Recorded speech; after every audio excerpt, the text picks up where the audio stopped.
حضرت حمزہ بن عبد المطلب کا غم اتنا بڑا غم تھا کہ صحیح بخاری میں ایک پورا چیپٹر ہے غزوہ احد کے چیپٹر کے اندر نا، اس کا عنوان ہی ہے حضرت حمزہ بن عبد المطلب کی شہادت، اور اس میں وہ لمبی حدیث ہے واشی کے بارے میں۔ دو تابعین جو ہے وہ واشی کو ملنے کے لیے جاتے ہیں، وہ شام میں شفٹ ہو چکے ہوتے ہیں، اور ان سے جا کے حضرت حمزہ کا قتل کے بارے میں پوچھتے ہیں۔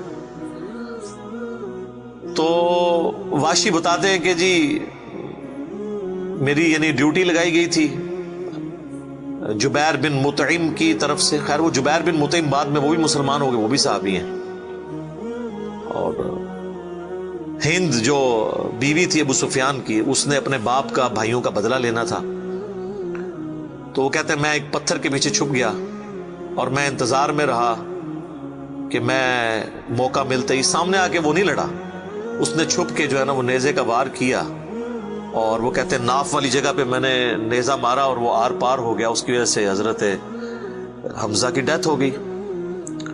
اور پھر کہتے ہیں میں جب مسلمانوں کو اللہ نے غلبہ دیا تو میں مکہ بھی چھوڑ کے یعنی فتح مکہ کے بعد طائف چلا گیا، طائف میں نے سکونت اختیار کر لی، تو بالآخر طائف میں بھی اسلام پہنچ گیا، وہاں کے قبائل نے بھی اسلام قبول کر لیا، چاروں نہ چار میرے پاس کوئی حل نہیں تھا، تو مجھے میرے ساتھیوں نے کہا کہ رسول اللہ معاف کرنے والے ہیں، تم حضور کے سامنے پیش ہو، اللہ تعالیٰ تمہاری غلطی معاف کر دے گا، تو میں بھی ان لوگوں کے ساتھ چلا گیا۔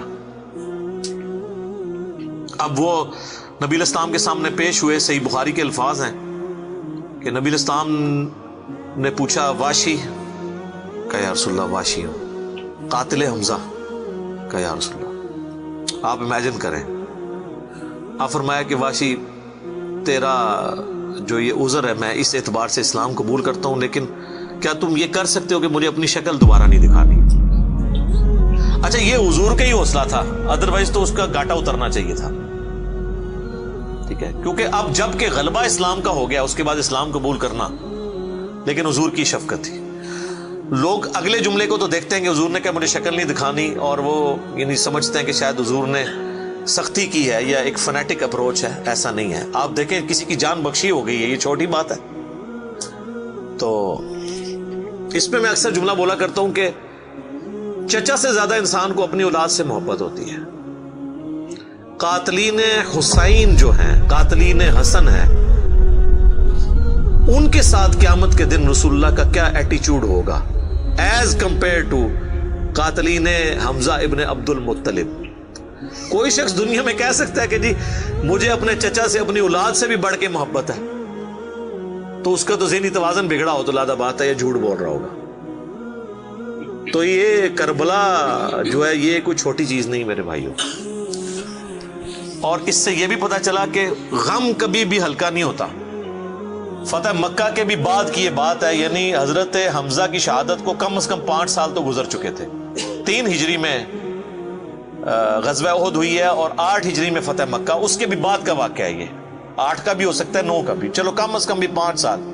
کسی نے حضور کو مشورہ نہیں دیا کہ سوگ تو 3 دن تک ہوتا ہے، لیکن یہ سوگ حمزہ نہیں تھا، یہ غم حمزہ تھا۔ ہم اختلاف کرتے ہیں سوگ حسین سے، غم حسین تو قیامت تک جاری رہے گا، جس میں یہ پیٹنے والا ماتم والا معاملہ نہ ہو، بلکہ حسین علیہ السلام کی اس دعوت کو یاد کیا جائے۔ خیر حضرت واشی کہتے ہیں، ظاہر ہم تو ان کا احترام سے نام لیں گے، صحابی تو ہیں، وہ کہتے ہیں کہ مجھے پوری زندگی اس بات کا غم تھا اور میں اللہ سے دعا کرتا تھا کہ اللہ مجھ سے نہ کوئی بڑا کام کروانا ہے۔ تو بخاری کے الفاظ ہیں، وہ کہتے ہیں جب مسیلمہ کذاب نے دعوی نبوت کیا تو میں نے اللہ سے دعا مانگی کہ اللہ میں نے اسلام کے سب سے بہترین شخص کو قتل کیا تھا، یعنی حمزہ کو، اس میں کوئی شک نہیں ہے، میرا تو اجتہاد ہے۔ اگر حضور کی وفات کے وقت حضرت حمزہ زندہ ہوتے نا تو پہلا خلیفہ حضرت حمزہ نے بننا تھا، کیونکہ خلفائے راشدین جب موجود تھے، جب تک خلیفہ راشد نہیں وہ بنے تھے ابو بکر عمر عثمان و علی، ان کی موجودگی میں بھی حضور نے اپنا آرمی چیف حضرت حمزہ کو بنایا ہوا تھا۔ بدر میں حضرت ابو بکر عمر عثمان و علی میں سے تو کوئی نہیں تھا حضور کی طرف سے آرمی چیف، یا حضور ظاہر ہے حضور علیہ السلام کو تو میدان جنگ میں وہ نہیں آنے دیتے تھے، خیمہ پیچھے لگاتے تھے۔ احد میں تو چونکہ کافر آپ کے خیمے تک پہنچ گئے نا، اس لیے پھر آپ کو فرنٹ سے لیڈ کرنا پڑا۔ ادروائز بدر و احد میں آپ خود آگے جا کے نہیں لڑے. اور حنین کے موقع پر بھی 12,000 کا لشکر تھا اور صرف 80 بندے رہ گئے تھے. صحیح بخاری میں آتا ہے 12,000 میں سے, اور حضور اکیلے آگے جا رہے ہیں. اور پھر آپ کی دلیری کی وجہ سے آپ نے, بخاری کے الفاظ ہیں, آپ نے زمین سے یوں مٹھی بھری مٹی کی اور یوں کافروں کی طرف بھیجی, اور قرآن میں اس کا ذکر ہے وَمَا رَمَيْتَ إِذْ رَمَيْتَ وَلَكِنَّ اللَّهَ رَمَىٰ. اے نبی جب تم نے وہ کنکریاں پھینکی تھی وہ تم نے تو نہیں پھینکی تھی, وہ تو اللہ نے پھینکی تھی. بس وہ مبارک ہاتھوں کی برکت تھی. جب آپ نے یوں مٹی پھینکی تو سامنے جو قبیلہ حوازن کے لوگ جن کے تیروں کا مقابلہ کوئی نہیں کر سکتا تھا, ہر ایک کی آنکھ تک وہ کنکر پہنچا, اور وہ اندھے ہو گئے. اور حضور فرنٹ سے لیڈ کرتے ہوئے انا النبی لا کذب, میں نبی ہوں اس میں کوئی شک نہیں, میں عبد المطلب کا بیٹا ہوں اس میں کوئی شک نہیں. یہ آپ علیہ السلام یہ اشعار پڑھتے ہوئے آگے گئے. تو نبی صلی اللہ علیہ وآلہ وسلم کے لیے حمزہ ابن عبد المطلب کی بڑی اہمیت تھی. تو اب واشی کہتا ہے جب مسیلمہ کذاب نے دعوی نبوت کیا تو میں نے اللہ سے دعا مانگی. دیکھیں اللہ تعالیٰ سب کی دعائیں سننے والا ہے, اور میں نے کہا یا اللہ مجھے موقع دے, میں اسلام کے بہترین شخص کو میں نے قتل کیا ہے تو میں اسلام کے بدترین دشمن کو بھی میں ہی قتل کروں. دیکھیں اسلام کا بدترین دشمن وہی ہو سکتا ہے نا جس نے دعوی نبوت کیا ہو اور مسلمانوں کی جمعیت توڑ دی ہو اس وقت میں جب حضور کی ڈیتھ ہو چکی ہے, لیڈر جا چکا ہے, اور پیچھے مینجمنٹ کو کمزور کرنے والی بات ہے ہزاروں لوگوں کا مرتد ہو جانا. تو وہ کہتے ہیں کہ میں جب جنگ یمامہ کے لیے ندا کی گئی تو میں بھی اس لشکر میں شامل ہوا, اور میں نے اپنے وہی نیزہ جس سے حضرت حمزہ کو مارا تھا, سر عمر سیریز میں انہوں نے یہ سین فلمائے ہیں, وہ نکالا اور اللہ سے مانگا.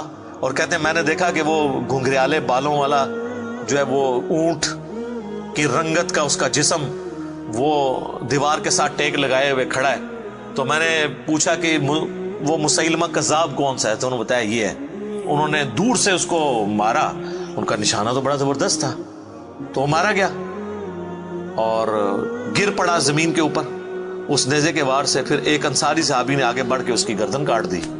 تو پھر وہ کہتے تھے کہ مجھے اللہ سے امید ہے کہ اللہ تعالیٰ اس نیکی کی برکت سے میری وہ غلطی معاف کر دے گا. ٹھیک ہے, ویسے تو اسلام لانے کی غلطی معاف کر دیتا ہے, صحیح مسلم میں حدیث ہے کہ ایمان لانا پچھلے کے گناہوں کو معاف کر دیتا ہے, لیکن سر کچھ گناہ بہت بڑے لیول کے ہوتے ہیں, اس کے لیے بہت بڑے لیول کی نیکی چاہیے ہوتی ہے اس کی کمپنسیشن کے لیے. چونکہ حضور بھی تو اس اعتبار سے تو حضرت واشی حضور کے سامنے نہیں آتے تھے نا, اور یہ کتنی بڑی ان کے لیے تکلیف دہ چیز تھی کہ جس نبی کا کلمہ پڑھا ہے وہ کہہ رہے ہیں مجھے شکل نہیں دکھانی. آپ اس تکلیف کو سوچ سکتے ہیں. ہاں اب میں یہ سمجھتا ہوں, اللہ سے امید کرتا ہوں کہ قیامت والے دن حضرت واشی حضور کے سامنے اس اعتبار سے پیش ہو سکتے ہیں کہ مجھ سے یہ غلطی ہوئی تو یا رسول اللہ دیکھیں آپ کے سب سے بڑے دشمن کو بھی میں نہیں قتل کیا. تو یہ بہت بڑی سعادت ان کو ملی. رضی اللہ عنہم اجمعین وعلیہم السلام. صلاۃ بر محمد وآل محمد. اللہم صلی علی محمد وعلی آل محمد واصحابہ اجمعین الی یوم الدین.